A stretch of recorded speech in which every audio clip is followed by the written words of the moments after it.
Why the Vikings attacked England and France in the late 8th century. The Viking Age began, marking a period of fierce raids and conquests across Europe. These seafaring warriors from Scandinavia, modern-day Norway, Denmark, and Sweden, descended upon the coasts of England and France with a fury that would become legendary. But why did these Norsemen leave their cold, rugged homeland to attack the rich and fertile lands to the south? The lure of wealth. The Viking homelands were harsh and unforgiving, with long winters and short growing seasons. Farming was difficult, and resources were often scarce. The coastal regions of England and France, in contrast, were lush and fertile, promising abundant crops and livestock. The monasteries that dotted the European landscape were particularly tempting targets.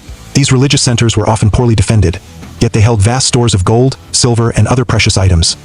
The first recorded Viking raid took place in 793 AD, when a band of Norsemen descended upon the Lindisfarne monastery on the northeast coast of England. The monks were slaughtered, the treasures plundered, and the monastery was left in ruins. The shocking brutality of the attack sent ripples of fear throughout Europe, and it marked the beginning of a new era of terror. The quest for land and power. As the population in Scandinavia grew, the need for land became increasingly pressing. The chieftains and kings who ruled the Viking tribes sought new territories to conquer and settle. England and France, with their vast expanses of arable land, became prime targets. The Viking raids soon evolved from mere pillaging to full-scale invasions. In 865 AD, a great Viking army, known as the Great Heathen Army, invaded England. Led by the sons of the legendary Ragnar Lothbrok, Halfdan, Ivar the Boneless, and Ub, the Vikings sought to carve out their own kingdoms. They swept through the Anglo-Saxon kingdoms, leaving devastation in their wake. Many local rulers were either killed or forced to pay tribute to the Norse invaders. Meanwhile, in France, the Vikings repeatedly targeted the rich cities along the Seine River. Paris, in particular, became a favorite target.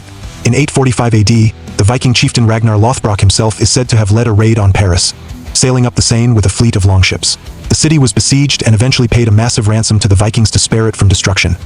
The drive for honor and glory. For the Vikings, warfare was not just about survival, it was about honor and glory. The Norse gods, particularly Odin and Thor, were seen as warriors, and the Vikings believed that dying in battle would grant them entry to Valhalla, the Hall of the Slain. The pursuit of fame and recognition drove many young warriors to join the raids, eager to make a name for themselves.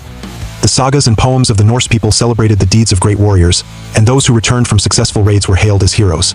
The wealth they brought back also helped them secure power and influence in their homeland, further motivating others to follow in their footsteps.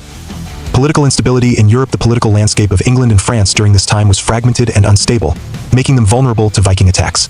In England, the various Anglo-Saxon kingdoms, Northumbria, Mercia, East Anglia, and Wessex, were often at war with each other, weakening their ability to defend against external threats. The Vikings exploited these divisions, playing the kingdoms against each other and striking when their enemies were most vulnerable. In France, the Carolingian Empire was in decline. The death of Emperor Louis the Pious in 840 AD led to a bitter civil war between his sons, further weakening the empire. The Vikings took advantage of this chaos, launching raids deep into the heart of Frankish territory. The Frankish kings, unable to mount an effective defense, often resorted to paying the Vikings off with large sums of money, known as Danegeld, in hopes of buying peace. The legacy of the Viking attacks. The Viking attacks on England and France left a lasting impact on both regions. In England, the Norse influence was profound, particularly in the Danelaw, the region of northern and eastern England that came under Viking control. The Viking presence also played a role in the eventual unification of England under King Alfred the Great, who successfully defended Wessex from the Viking onslaught and later led efforts to reclaim lost territories in France. The repeated Viking raids eventually led to the establishment of the Duchy of Normandy. In 911 AD, the Frankish king Charles the Simple granted land to the Viking leader Rollo in exchange for his loyalty and defense against other Viking raiders. This region, known as Normandy, would later become a powerful duchy and play a crucial role in European history, particularly with the Norman conquest of England in 1066. The Viking Age, with its raids and conquests, was a time of great upheaval in Europe.